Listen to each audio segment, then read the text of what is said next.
You're tuning into Black and White Sports on YouTube. The no-holds-barred truth on sports.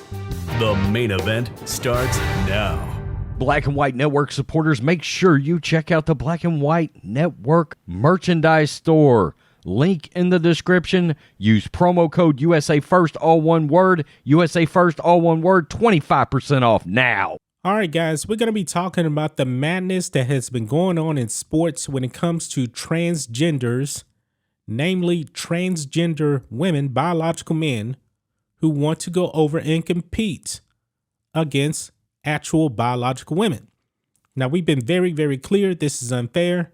You guys saw how the whole Leah Thomas thing actually unfolded, came in, dominated the competition, and some women stood no chance whatsoever against a biological male. Now, in this particular video, we're going to be talking about rugby. Now, rugby is very, very similar to the NFL. It is very, very physical. And if you throw a biological man onto a field of rugby players and then women, it's probably not going to go very well for the women on the field. Now, I believe I actually mentioned this in a video probably a few months ago.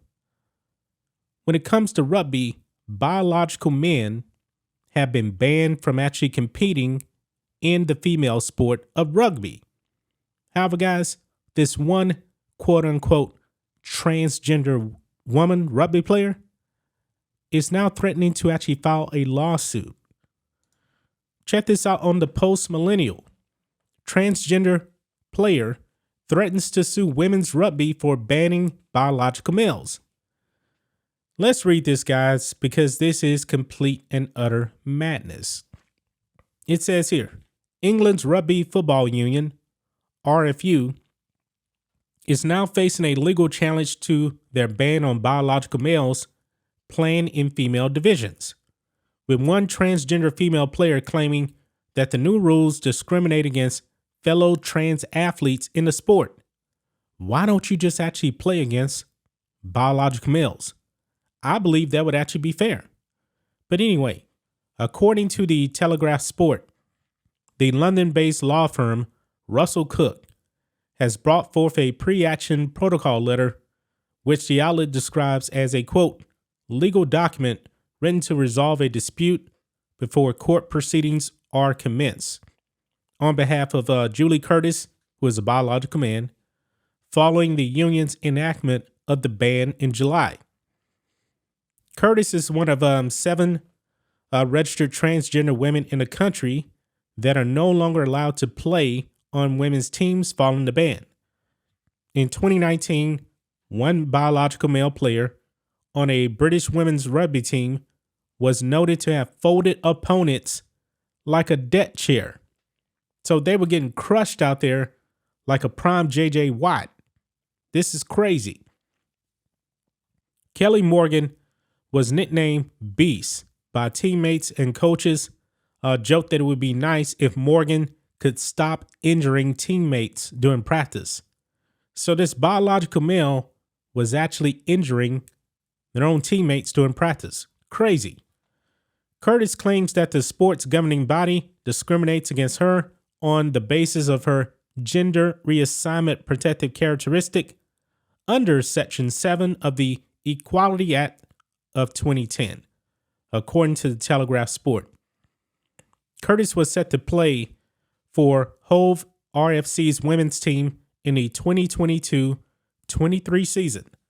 Curtis has joined the East Sussex team last year after sitting out for several years while undergoing a quote-unquote gender transition.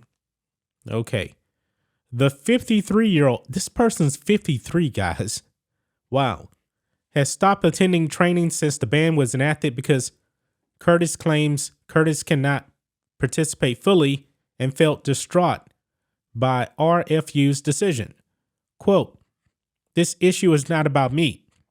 It is about young trans women and girls who now have no route into the sport. Yes, they do have a route. They can play with their biological sex. Just that simple. But anyway, goes on. A sport which inherently supports diversity in strength, height, speed, and weight. Curtis told the Telegraph Sport, "Society in general has a hard enough time getting youngsters to play sport. And now the RFU have closed the door to an entire section of the population. I would not have been content to walk away from this debate if it were not for the support of cisgender female players." Oh my goodness, I hate that word. "Including some current England women's players who have reached out to me and said they are appalled by this decision.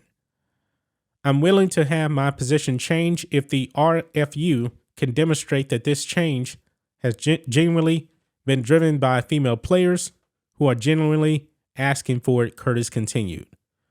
So this is crazy, guys. Threatening to file a lawsuit because you as a biological man cannot compete against women in a pretty physical sport. Rugby is pretty physical. I mean, when you're hitting other women, do you just feel good about yourself doing that? I'm sorry, I would not feel good about just running over women like that. I would not. That is wrong. No girl is being actually stopped from playing rugby. They just got to play against other women, just like the men. Why don't we ever hear anything about the reverse of this? Why don't we actually hear about the biological women going over and competing against the biological men? There seems to be no movement for that. But there's a movement to have biological men come over and dominate women. I just don't get this, guys. But that's just my thoughts on this. What do you guys think of this? Black and white sports fans, let us know what you think about all this in the comments. Make sure to subscribe to the channel. And we'll catch you next time. Thanks for watching the show. Be sure to like, comment, and subscribe. Be sure to tune in next time on Black and White Sports.